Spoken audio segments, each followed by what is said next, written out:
ಇತ್ತೀಚಿನ ಸಂಚಿಕೆಗಳನ್ನು ಜಾಹೀರಾತಿನ ಕಿರಿಕಿರಿ ಇಲ್ಲದೆ ನೋಡಿ.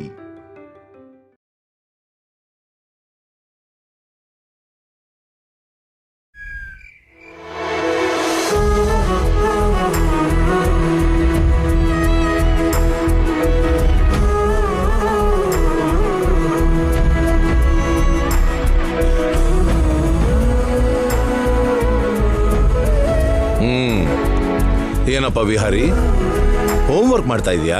ಹೌದು ತಾತ. ಅದ್ ಸರಿ, ಇವತ್ತು ಎಕ್ಸಾಮ್ ಹೇಗ್ ಬರ್ದಿದ್ಯಾ? ಇವನು ತುಂಬಾ ಚೆನ್ನಾಗಿ ಬರ್ದಿದ್ದಾನೆ. ಖಂಡಿತ ಈ ಸಾರಿ ಕ್ಲಾಸ್ಗೆ ಫಸ್ಟ್ ಬರ್ತಾನೆ. ಏನ್ ವಸಂತ, ಉತ್ತರ ನೀನ್ ಕೊಡ್ತಾ ಇದೀಯಾ? ಹೋಗಿ ಬಂದು ಇವನ್ ಎಕ್ಸಾಮ್ನ ನೀನ್ ಬರ್ದಿಯಾ ಏನು? ಅಜ್ಜಿ ಬರೀದೇ ಇದ್ರು ಕರೆಕ್ಟಾಗಿ ಹೇಳಿದ್ರು ತಾತ. ನೀನ್ ಎಕ್ಸಾಮ್ ಅಷ್ಟು ಚೆನ್ನಾಗಿ ಬರ್ದಿದ್ಯಾ? ಹೌದು ತಾತ, ತುಂಬಾ ಈಸಿ ಕೊಟ್ಟಿದ್ರು. Very good. ವಿಹಾರಿ, ಹಾಲ್ ಕುಡಿ. ಮಮ್ಮಿ. ಏನಪ್ಪ, ಹಾಲಿಗೆ ಸಕ್ಕರೆ ಕಡಿಮೆ ಆಗಿದ್ಯಾ? ಇಲ್ಲ ಮಮ್ಮಿ, ಸರಿಯಾಗಿದೆ. ಮತ್ತಿನ್ನೇನು? ನಾಳೆ ಸ್ಪೆಷಲ್ ಏನು ಹೇಳು?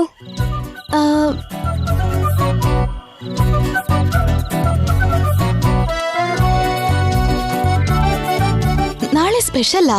ಹಿಡ್ಕೋ ತಾತ. ತಾತ, ಅಜ್ಜಿ ನೀವ್ ಹೇಳಿ ನೋಡೋಣ. ಸ್ಪೆಷಲ್ ಅಂದ್ರೆ ಏನಿರುತ್ತೆ? ಸ್ಪೆಷಲ್ ಅಂದ್ರೆ ಬರ್ತ್ಡೇ ಇರುತ್ತೆ, ಇಲ್ಲ ಅಂದ್ರೆ ಹಬ್ಬ ಇರುತ್ತೆ, ಅಷ್ಟೇ ಅಲ್ವಾ? ಡ್ಯಾಡಿ, ಇವ್ರು ಯಾರು ಹೇಳ್ತಿಲ್ಲ, ನೀನ್ ಹೇಳು ನೋಡೋಣ.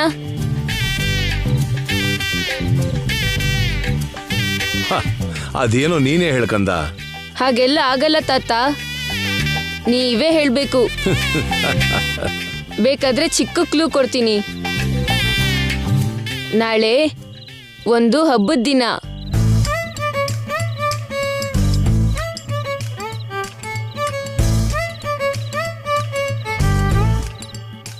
ನಮಗ್ ಗೊತ್ತಿಲ್ದೇ ಇರೋ ಹಬ್ಬ ಇದೆಯಾ? ನಿಮ್ಗೂ ಗೊತ್ತು ಅಜ್ಜಿ, ಮಕ್ಳು ಹಬ್ಬ. ನೀವು ಕೂಡ ಚಿಕ್ಕವರಾಗಿದ್ದಾಗ ಮಾಡಿದ್ರು.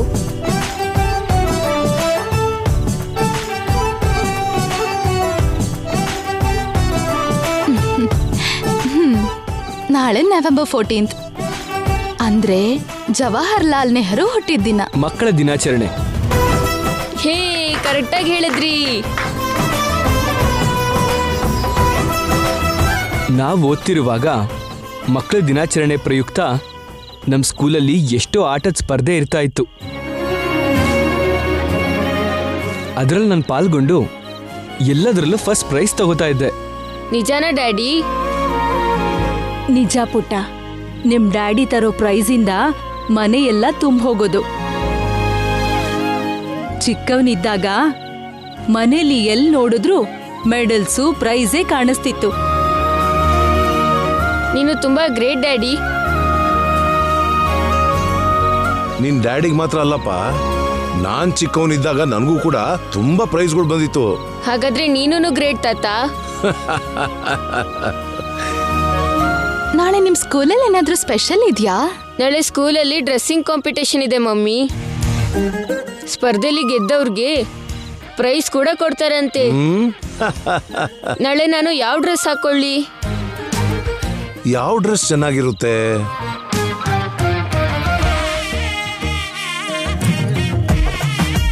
ನಾಳೆ ಜವಾಹರ್ಲಾಲ್ ನೆಹರು ಹುಟ್ಟಿದ ದಿನ ಆಗಿದ್ದಕ್ಕೆ ನೆಹರು ಅವ್ರ ತರ ಡ್ರೆಸ್ ಮಾಡ್ಕೋ. ನನಗ್ ಚೆನ್ನಾಗಿರುತ್ತ ಮಮ್ಮಿ. ತುಂಬಾ ಚೆನ್ನಾಗಿರುತ್ತೆ ಕಂದ.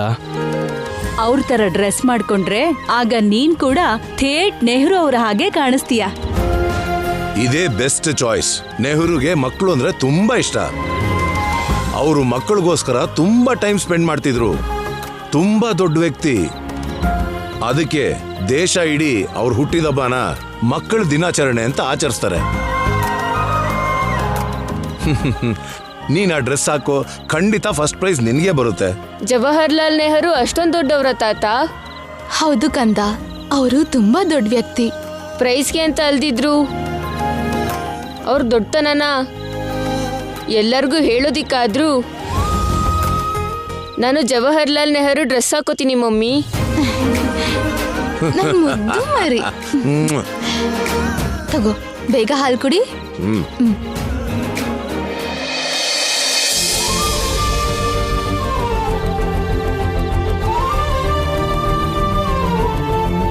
ಕೃಷ್ಣ, ಇವತ್ತು ಎಕ್ಸಾಮ್ ಹೇಗ್ ಬರ್ದ್ಯಪ್ಪ? ತುಂಬಾ ಚೆನ್ನಾಗಿ ಬರ್ದ್ನಮ್ಮ. ಈ ಸಲ ಕೂಡ ನಿನ್ಗೆ ಫಸ್ಟ್ ರ್ಯಾಂಕ್ ಬರತ್ತಾ? ಬರ್ತೀನಮ್ಮ.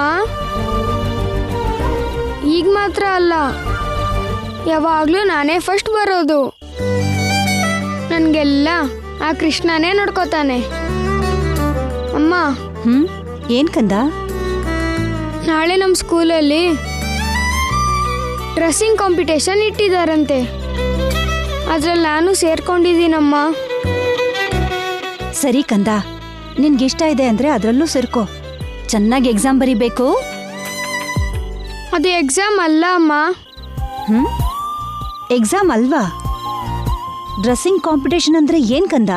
ಡ್ರೆಸ್ಸಿಂಗ್ ಕಾಂಪಿಟೇಷನ್ ಅಂದ್ರೆ ಮಕ್ಕಳೆಲ್ಲರೂ ಸೇರಿ ಒಬ್ಬೊಬ್ರು ಅವ್ರಿಗೆ ಇಷ್ಟ ಆಗಿರೋ ಡ್ರೆಸ್ಸು, ಇಲ್ಲ ಅಂದ್ರೆ ಇನ್ನ ಎಲ್ಲರಿಗೂ ಇಷ್ಟ ಆಗೋ ಥರ ಡ್ರೆಸ್ ಹಾಕೊಂಡು ಬರ್ಬೇಕಂತ ಹೇಳಿದ್ದಾರೆ. ಓ, ನಾನು ಸುಭಾಷ್ ಚಂದ್ರ ಬೋಸ್ ಡ್ರೆಸ್ ಹಾಕೋತೀನಮ್ಮ. ಕೈಯಲ್ಲಿ ತುಪಾಕಿ ಕೂಡ ಹಿಡ್ಕೋತೀನಿ. ಅದರಲ್ಲಿ ನಾನು ತುಂಬ ಚೆನ್ನಾಗಿ ಕಾಣಿಸ್ತೀನಮ್ಮ. ಇಲ್ಲ ಅಂದರೆ ಭಗತ್ ಸಿಂಗ್, ಅಲ್ಲೂರಿ ಸೀತಾರಾಮರಾಜು, ಚಂದ್ರಶೇಖರ್ ಆಜಾದು. ಹೇಳಮ್ಮ, ಇದರಲ್ಲಿ ನಾನು ಯಾವ ಗೆಟಪ್ ಹಾಕೊಳ್ಳಿ? ನಿನಗೆ ಯಾವ ಗೆಟಪ್ ಆದ್ರೂ ಚೆನ್ನಾಗಿರುತ್ತೆ ಕಂದ. ನಾನು ಒಳ್ಳೆ ಅಮ್ಮ. ನೀನ್ ಇದ್ರಲ್ಲಿ ಸೇರೋದ್ ಬೇಡ ಕಣಪ್ಪ. ಯಾಕಮ್ಮ? ಯಾವಾಗಲೂ ಸೇರ್ಕೊ ಅಂತ ಹೇಳಿ ಈಗ್ಯಾಕೆ ಬೇಡ ಅಂತ ಇದೆಯಮ್ಮ? ನೀನ್ ಅದನ್ನೆಲ್ಲ ಹಾಕೋಬೇಕು ಅಂತಂದ್ರೆ ಬಟ್ಟೆಗೆ ತುಂಬಾ ದುಡ್ಡು ಬೇಕು ಅನ್ಸತ್ತೆ. ನಮ್ ಹತ್ರ ಈಗ ಅಷ್ಟು ದುಡ್ಡಿಲ್ವಲ್ಲ. ಹಾಗಲ್ಲ ಅಮ್ಮ, ಆ ಕಾಂಪಿಟೇಷನ್ ಗೆದ್ರೆ ಪ್ರೈಸ್ ಕೊಡ್ತಾರಮ್ಮ. ನಾನು ಸೇರ್ಕೊಂಡ್ರೆ ಖಂಡಿತ ನನಗೆ ಫಸ್ಟ್ ಪ್ರೈಸ್ ಬರುತ್ತೆ. ಅಷ್ಟೇ ಅಲ್ಲ, ಇವತ್ತು ಬರ್ದಿರೋ ಎಕ್ಸಾಮಲ್ಲಿ ಯಾರಿಗೆ ಫಸ್ಟ್ ರ್ಯಾಂಕ್ ಬರ್ತೋ ಅವ್ರಿಗೆ ಟ್ಯಾಬ್ ಕೂಡ ಕೊಡ್ತಾರಮ್ಮ. ಆ ಟ್ಯಾಬ್ನ ನಾಳೆ ಸ್ಟೇಜಲ್ಲಿ ಕೊಡ್ತಾರೆ. ಪ್ಲೀಸ್ ಅಮ್ಮ, ನಾನು ಸೇರ್ಕೋತೀನಿ. ಏನ್ರಿ, ಕೇಳಿಸ್ತಿದ್ಯಾ ಮಗು ಹೇಳ್ತಿರೋದು? ಕೇಳಿಸ್ತಿದೆ ಪೂರ್ಣ. ನನಗೆ ಶಕ್ತಿ ಇಲ್ದಿದ್ರು ಕಿವಿ ಚೆನ್ನಾಗೇ ಕೇಳಿಸುತ್ತೆ. ಬೆಳಿಗ್ಗೆ ಬೆಳಗ್ಗೆನೆ ಕುಡಿದ್ರೆ ಶಕ್ತಿ ಎಲ್ಲಿಂದ ಬರುತ್ತೆ? ನೀವು ಕುಡಿಯೋಕೆ ಹಾಕೋ ದುಡ್ಡನ್ನ ಮನೆಗೆ ಕೊಟ್ರೆ ಮಗುಗೆ ಬಟ್ಟೆನಾದ್ರೂ ಕೊಡಿಸ್ಬೋದು. ಅವನ ಆಸೆ ತೀರ್ಸಕ್ಕಾಗ್ತಾ ಇಲ್ಲ ನಿಮ್ ಕೈಲಿ. ನಾನೇನೇ ಮಾಡ್ದೆ? ನೀವೇನು ಮಾಡ್ತಿಲ್ಲ ಅಂತ ತಾನೇ ನನ್ ಸಂಕಟ. ಮನೇಲಿ ಮಗ ಹೆಂಡತಿ ಇದಾರೆ, ಅವ್ರಿಗೂ ಸಣ್ಣ ಪುಟ್ಟಗಳ ಆಸೆ ಇರತ್ತೆ. ಅದನ್ನ ತೀರ್ಸೋದ್ ನನ್ ಜವಾಬ್ದಾರಿ ಅಂತ ಒಂದು ದಿನನಾದ್ರೂ ನೀನ್ ಅಂದ್ಕೊಂಡ್ರೆ ಅಲ್ವಾ ನಿನಗ್ ಬೆಲೆ ಗೊತ್ತಾಗೋದು. ಅದ್ಯಾವ್ದನ್ನು ಯೋಚನೆ ಮಾಡ್ದೆ 3 ಹೊತ್ತು ಕುಡ್ಕೊಂಡು ಆರಾಮಾಗಿ ಬಿದ್ದಿರ್ತೀಯ. ಹಾಗೆ ಹೇಳ್ಬೇಡ ಪೂರ್ಣ. ನಾನು ನಿಮ್ಮ ಬಗ್ಗೆ ಅಲ್ದಿದ್ರೆ ಇನ್ಯಾರ ಬಗ್ಗೆ ಯೋಚನೆ ಮಾಡಬೇಕು? ನಂಗೆ ನಿಮ್ಮನ್ ಬಿಟ್ರೆ ಇನ್ಯಾರಿದ್ದಾರೆ? ಹಾಗಾದ್ರೆ ನಾಳೆ ಇವನಿಗೆ ಬಟ್ಟೆ ಕೊಡ್ಸು. ಒಂದು ದಿನದ ನಾಟಕಕ್ಕೆ ದುಡ್ಡು ಖರ್ಚು ಮಾಡೋದು ದೊಡ್ಡ ದಂಡ ಪೂರ್ಣ. ಇವನು ಅಷ್ಟು ಆಸೆ ಪಡ್ತಿರೋದಕ್ಕೆ ಈ ಕೋಟಿಗಿರೋ ಕೋಟಿ ಬುದ್ಧಿಯಿಂದ ಯೋಚನೆ ಮಾಡಿ ಒಂದು ಉಪಾಯ ಹೇಳ್ತೀನಿ ಕೇಳು. ಈ ಸೂಟು ಊಟು ಬಿಟ್ಟು ಮುದುಕರು ಉಡೋ ಆ ಧೋತಿ ಉಡಕ್ ಹೇಳು. ಛೀ, ಸಾಕ್ ಸುಮ್ನೆ ಇರ್ರಿ. ಬಾಯಿಗೆ ಏನ್ ಬರುತ್ತೋ ಅದನ್ನೇ ಹೇಳ್ಬಿಡೋದಾ? ಇವನು ದೊಡ್ಡ ಸ್ಕೂಲಲ್ಲಿ ಓದ್ತಾ ಇರೋದು. ಎಲ್ರು ಇವನ್ನ ನೋಡಿ ನಗ್ಲಿ ಅಂತ ತಾನೇ ನೀನ್ ಹೇಳ್ತಿರೋದು. ಇಲ್ಲ ಪೂರ್ಣ, ಇವನು ನನ್ನ ಮಗ ಕಣೆ. ಮಗನಿಗೆ ಎಲ್ರು ನಗೋ ಹಾಗಾಗ್ಲಿ ಅಂತ ಯಾವ ದಡ್ಡ ಕೂಡ ಅಂದ್ಕೊಳಲ್ವೇ? ಅಂಥದ್ರಲ್ಲಿ ನಾನು ಹೇಗೆ ಅಂದ್ಕೋತೀನಿ ಪೂರ್ಣ? ನಾನು ಹೇಳೋದನ್ನ ಸ್ವಲ್ಪ ಸರಿಯಾಗಿ ಕೇಳಿಸ್ಕೊ. ಇವನಿಗೆ ಧೋತಿ ಉಡಿಸಿ, ಕೈಗೆ ಒಂದು ಕೋಲು, ಕಣ್ಣಿಗೆ ಕನ್ನಡಕ ಹಾಕ್ಕೊಳಕ್ ಹೇಳು. ಅಷ್ಟೇ. ತೇಟ್ ನಮ್ಮ ಹತ್ರ ಇರೋ ಹಸಿರು ನೋಟಿನ ಥರ ನಗ್ತಾ ಇರೋ ಗಾಂಧಿ ತಾತನ ಹಾಕಿ ಕಾಣ್ತಾನೆ. ನಾನು ಹೇಳ್ದಾಗ ಮಾಡಿದ್ರೆ ದುಡ್ಡು ಉಳಿಯುತ್ತೆ, ನಮ್ಮ ಹುಡುಗನಿಗೆ ಪ್ರೈಸು ಬರುತ್ತೆ. ತುಂಬಾ ಒಳ್ಳೆ ಉಪಾಯ ಹೇಳಿದ್ರಿ. ಮತ್ತೆ ಈ ಕೋಟಿ ಅಂದ್ರೆ ಏನ್ ಅನ್ಕೊಂಡ್ಯೆ? ಯಾವ ಸಮಸ್ಯೆ ಆದ್ರೂ ಪೈಸೆ ಇಲ್ದೇನೆ ಸರಿ ಮಾಡ್ತಾನೆ ಅಷ್ಟೇ. ಅಮ್ಮ, ನಾನು ನಾಳೆ ಗಾಂಧಿ ತಾತನ ವೇಷ ಹಾಕೋತೀನಿ. ಸರಿ ಕಂದ. ಏಯ್ ಕೃಷ್ಣ, ನಾಳೆ ಆ ಸ್ಪರ್ಧೆಯಲ್ಲಿ ನಿನಗೆ ಫಸ್ಟ್ ಪ್ರೈಸ್ ಬಂದ್ರೆ ನೋಡು, ಅದಕ್ಕೆ ಕಾರಣ ನಾನೇ ಅನ್ನೋದನ್ನ ಮರಿಬೇಡ. ಇಷ್ಟಕ್ಕೆ ಮಾತ್ರ ಅಲ್ಲ ಅಪ್ಪ, ನಾನು ಎಷ್ಟೇ ದೊಡ್ಡವನಾದ್ರೂ ಅದಕ್ಕೆ ಕಾರಣ ನೀವೇ ಅಪ್ಪ. ಏಯ್, ನೀನು ದೊಡ್ಡವನಾದ್ಮೇಲೆ ಫೇಮಸ್ ಆಗ್ತೀಯೋ ಇಲ್ವೋ, ಈಗ ಮಾತ್ರ ನಿನ್ ಮಾತಿಂದಾನೆ ಈ ಕೋಟಿನ ಕೋಟೆ ಹತ್ತಿಸ್ತಿದ್ಯಾ ಬಿಡು. ನನ್ನ ಮಗ ನಿನ್ ಥರ ಖಾಲಿ ಡಬ್ಬ ಅಲ್ಲ, ಏನೇ ಆದ್ರೂ ಮಾಡಿ ತೋರಿಸ್ತಾನೆ. ಓಹೋ, ಸರಿ ಸರಿ, ಮಲ್ಕೊಳ್ಳಿ ಇನ್ನು.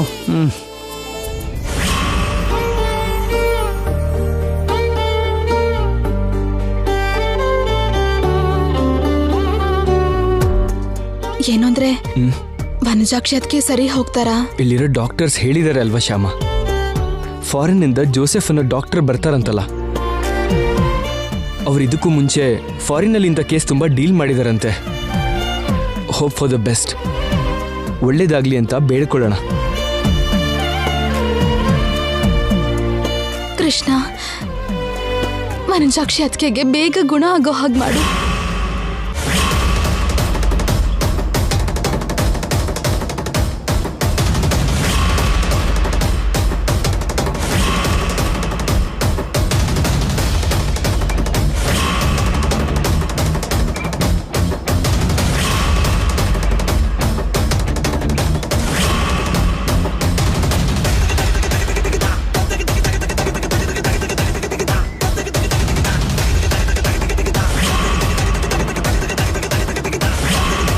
ವನಜಾಕ್ಷಿ ಸರಿ ಆಗದೆ ಇರೋ ಹಾಗೆ ಏನಾದ್ರೂ ಮಾಡಬೇಕು. ಡಾಕ್ಟರ್ನ ಹೇಗಾದ್ರೂ ಮಾಡಿ ಮ್ಯಾನುಪ್ಲೇಟ್ ಮಾಡಬೇಕು, ಇಲ್ದಿದ್ರೆ ನನಗೆ ತುಂಬಾ ದೊಡ್ಡ ಪ್ರಾಬ್ಲಮ್ ಆಗುತ್ತೆ. ನರ್ಸ್. ಏನ್ ಮೇಡಮ್ ಹೇಳಿ? ಇವತ್ತು ಫಾರಿನ್ನಿಂದ ಡಾಕ್ಟರ್ ಜೋಸೆಫ್ ಬರ್ತಿದಾರಲ್ಲ, ಅವ್ರ ಹತ್ರ ಸ್ವಲ್ಪ ಮಾತಾಡಬೇಕು. ಆಗಲ್ಲ ಮೇಡಮ್, ಅವ್ರು ನಮಗ್ ಕೊಟ್ಟಿರೋದೇ ತುಂಬಾ ಕಡಿಮೆ ಟೈಮ್. ಆ ಟೈಮಲ್ಲಿ ಬೇರೆ ಪೇಷಂಟ್ಗೆ ಟ್ರೀಟ್ಮೆಂಟ್ ಮಾಡಬೇಕು. ಹಾಗಲ್ಲ ಸಿಸ್ಟರ್, ತುಂಬಾ ಇಂಪಾರ್ಟೆಂಟ್ ಕೆಲಸ. ನಮ್ಮ ಪೇಷಂಟ್ ಬಗ್ಗೆ ಮಾತಾಡಬೇಕು. ಈ ಅವಕಾಶ ನನಗೆ ಮತ್ತೆ ಸಿಗಲ್ಲ. ಆಗಲ್ಲ ಮೇಡಮ್, ನೀವು ಮೊದಲೇ ಅಪಾಯಿಂಟ್ಮೆಂಟ್ ತಗೋಬೇಕಾಗಿತ್ತು. ಇವಾಗ ಬಂದು ಕೇಳಿದ್ರೆ ಆಗೋದಿಲ್ಲ ಮೇಡಮ್, ಸಾರಿ.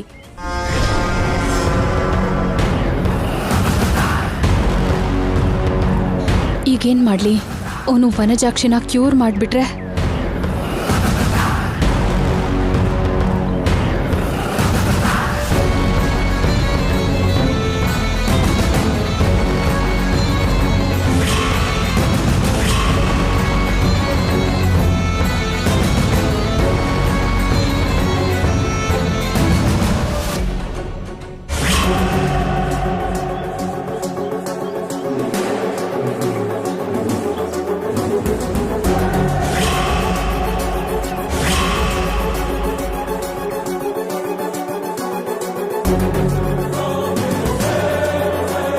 ಡಾಕ್ಟರ್, ನಮ್ಮ ಅದಕ್ಕೆ ಕಂಡೀಷನ್ ಹೇಗಿದೆ? ಬ್ರೈನಲ್ಲಿ ಕ್ಲಾಟ್ಸ್ ಇದೆ ಮೇಡಮ್.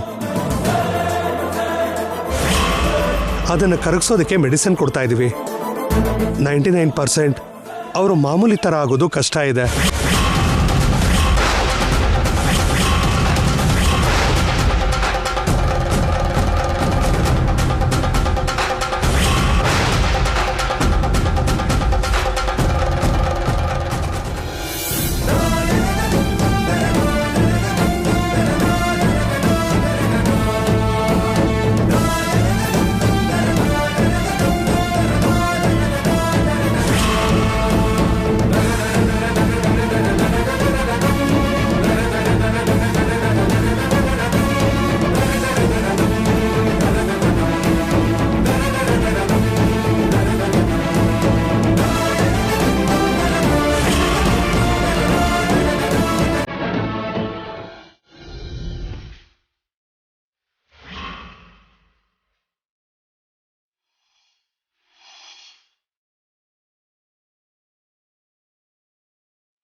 ನಿಮ್ಮೆಲ್ರಿಗೂ ಗೊತ್ತು ಇವತ್ತು ಏನ್ ವಿಶೇಷ ಅಂತ. ಮಕ್ಕಳಲ್ಲಿರೋ ಪ್ರತಿಭೆ ಅವರಲ್ಲಿರೋ ಟ್ಯಾಲೆಂಟ್ನೆಲ್ಲ ಆಚೆ ತರೋದಕ್ಕೆ ಅವ್ರಿಗೆ ವಿಧ ವಿಧವಾದ ಆಟಗಳು, ಡ್ರಾಯಿಂಗ್ ಕಾಂಪಿಟೇಷನ್, ಭಾಷಣದ ಸ್ಪರ್ಧೆ ಮಾಡೋಕ್ಕೋಸ್ಕರ ಇದನ್ನ ಏರ್ಪಡಿಸಿದ್ದಾರೆ. ಅದರಲ್ಲಿ ಒಂದು ಭಾಗವಾಗಿ ಈಗ ಫ್ಯಾನ್ಸಿ ಡ್ರೆಸ್ ಕಾಂಪಿಟೇಷನ್ ನಡೆಯುತ್ತೆ. ನೀವೆಲ್ಲರೂ ಚಪ್ಪಾಳೆ ತಟ್ಟೋದ್ರ ಮೂಲಕ ಅವ್ರಿಗೆ ಎಂಕರೇಜ್ ಮಾಡಬೇಕು ಅಂತ ಕೇಳ್ಕೊತೀನಿ.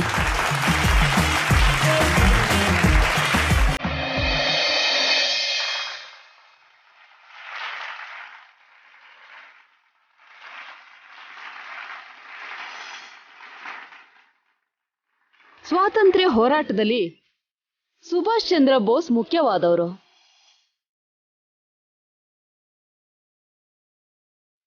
ಅವ್ರಿಗೆ 15 ವರ್ಷವಿದ್ದಾಗ ಸ್ವಾಮಿ ವಿವೇಕಾನಂದ ಅವರ ಪುಸ್ತಕ, ರಾಮಕೃಷ್ಣ ಪರಮಹಂಸ ಅವ್ರ ಪುಸ್ತಕನ ಓದಿದ್ದಾರೆ. ಆಗಿಂದ ಪ್ರಪಂಚ ಅಂದ್ರೆ ಏನು, ಆಧ್ಯಾತ್ಮಿಕ ಚಿಂತನೆ ಜೊತೆಗೆ ಮಾನವ ಸೇವೆ, ಮಾಧವ ಸೇವೆ ಅಂತ ತಿಳ್ಕೊಂಡ್ರು. ಸ್ವಾತಂತ್ರ್ಯಕ್ಕೋಸ್ಕರ ಎಷ್ಟು ಹೋರಾಟ ಮಾಡಿದ್ರು.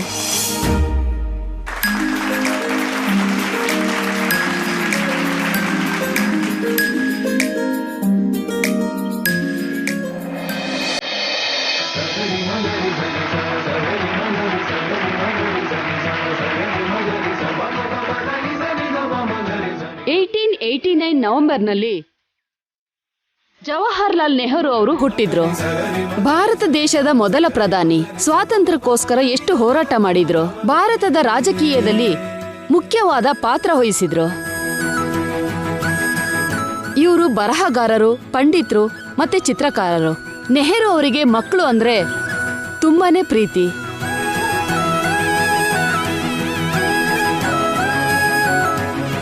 ತಮ್ಮ ಪ್ರತಿ ಹುಟ್ಟಿದಬ್ಬದ ದಿನ ಮಕ್ಕಳ ಜೊತೆ ತುಂಬಾ ಖುಷಿಯಾಗಿರ್ತಿದ್ರು. ನೆಹರು ಅವರು ಒಂದು ದಿನ ಸ್ಕೂಲ್ ಫಂಕ್ಷನ್ ಅಲ್ಲಿ ಅಟೆಂಡ್ ಮಾಡಬೇಕಾಗಿತ್ತು. ಅಲ್ಲೇ ಇದ್ದ ಒಂದು ಚಿಕ್ಕ ಮಗು ನೆಹರು ಅವ್ರನ್ನ ನೋಡಿ ವೆವೆ ಅಂತ ರೇಗಿಸ್ತಿದ್ದ.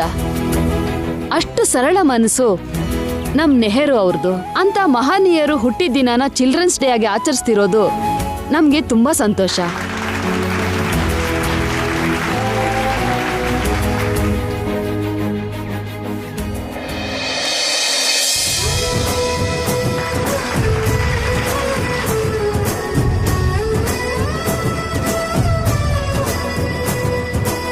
ನಮ್ ದೇಶಕ್ಕೆ ದಿಕ್ಕು ತೋರಿಸಿದ ಮಹಾನುಭಾವ ಗಾಂಧೀಜಿ.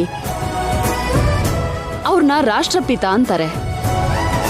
ಗಾಂಧಿ ಅವ್ರು ಮಾಡಿರೋ ಎಷ್ಟೋ ಹೋರಾಟದಲ್ಲಿ ಉಪ್ಪಿನ ಸತ್ಯಾಗ್ರಹ ಒಂದು. ಈ ಹೋರಾಟ ನಮ್ ದೇಶದ ಸ್ವಾತಂತ್ರ್ಯ ಹೋರಾಟದಲ್ಲಿ ಎಷ್ಟೋ ಮುಖ್ಯವಾದ ಪಾತ್ರ ವಹಿಸಿತ್ತು. ಅವರು ಸತ್ಯ, ಶಾಂತಿ, ಅಹಿಂಸೆ ಮಾರ್ಗದಲ್ಲಿ ನಡೆದು ನಮ್ಗೆ ಸ್ವಾತಂತ್ರ್ಯ ತಂದು ಕೊಡೋಕೆ ಎಷ್ಟು ಕಷ್ಟಪಟ್ರು.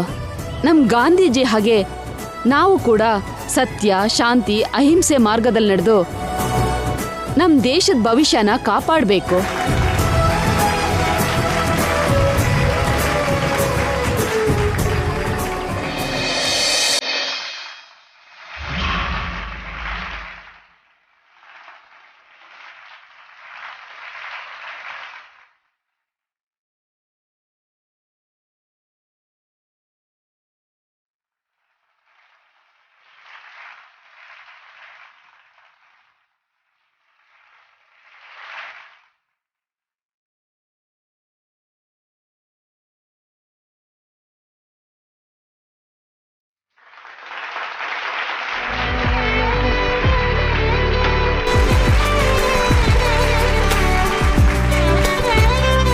ಫ್ಯಾನ್ಸಿ ಡ್ರೆಸ್ ಕಾಂಪಿಟೇಷನ್ ಅಂದ್ಕೊಂಡಿದ್ದಕ್ಕಿಂತ ಚೆನ್ನಾಗೇ ನಡೀತು. ಮಕ್ಕಳೆಲ್ಲ ಅವ್ರ ಪ್ರತಿಭೆನ ಚೆನ್ನಾಗೇ ತೋರಿಸಿದ್ರು. ಈಗ ಪ್ರೈಸ್ಗಳನ್ನ ಕೊಡಲಾಗುತ್ತೆ. ಈ ಕಾಂಪಿಟೇಷನ್ ಅಲ್ಲಿ ಗೆದ್ದವ್ರಿಗೆ ನಮ್ ಪ್ರಿನ್ಸಿಪಲ್ ಕೈಯಿಂದ ಪ್ರೈಸ್ ತಗೋತಾರೆ. Please sir.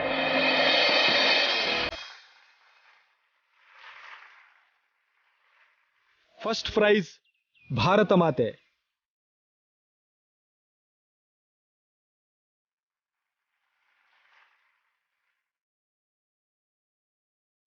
Second prize Subhash Chandra Bose.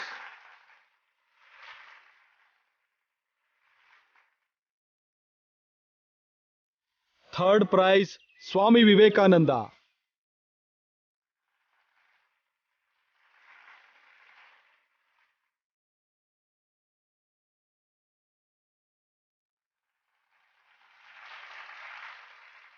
Krishna Vihari ಇಬ್ರು ಬನ್ನಿ.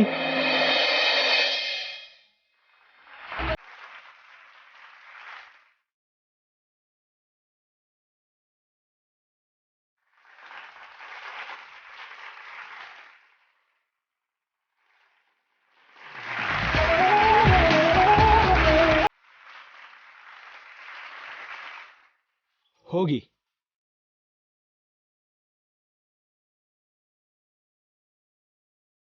ಮಕ್ಕಳಿಗೆ ಈ ವರ್ಷ ಆಗಿರೋ ಎಕ್ಸಾಮ್ ಅಲ್ಲಿ ಫಸ್ಟ್ ರ್ಯಾಂಕ್ ಬಂದವರಿಗೆ ಪ್ರೈಸ್ ಕೊಡ್ತೀವಿ ಅಂತ ಸ್ಕೂಲ್ ಮ್ಯಾನೇಜ್ಮೆಂಟ್ ಹೇಳಿತ್ತು. ಈ ಎಕ್ಸಾಮ್ ಅಲ್ಲಿ ಫಸ್ಟ್ ಪ್ರೈಸ್ ಬಂದಿರೋದು ಕೃಷ್ಣಾಗೆ.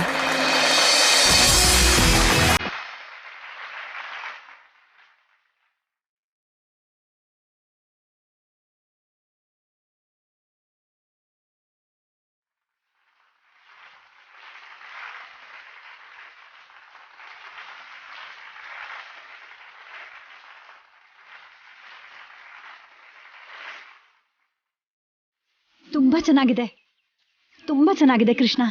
ಕಂಗ್ರಾಟ್ಸ್ ಕಂಗ್ರಾಟ್ಸ್ ವಿಹಾರಿ, ತುಂಬಾ ಚೆನ್ನಾಗಿ ಮಾಡಿದೆ. Thank you daddy. ನಿನ್ನ ಹೀಗ್ ನೋಡೋದಿಕ್ಕೆ ಖುಷಿ ಆಗ್ತಿದೆ ಕಂದ. ಕೃಷ್ಣ, ನೀನ್ ಈ ಡ್ರೆಸ್ ಅಲ್ಲಿ ಸೇಮ್ ಗಾಂಧಿ ತಾತನ ಹಾಗೆ ಇದ್ಯಾ. ಶ್ಯಾಮಮ್ಮ, ನೀವು ಹೇಳ್ದಾಗೆ ಎಕ್ಸಾಮಲ್ಲಿ ತುಂಬ ಚೆನ್ನಾಗಿ ಬರೆದು ಫಸ್ಟ್ ಪ್ರೈಸ್ ತಗೊಂಡೆ.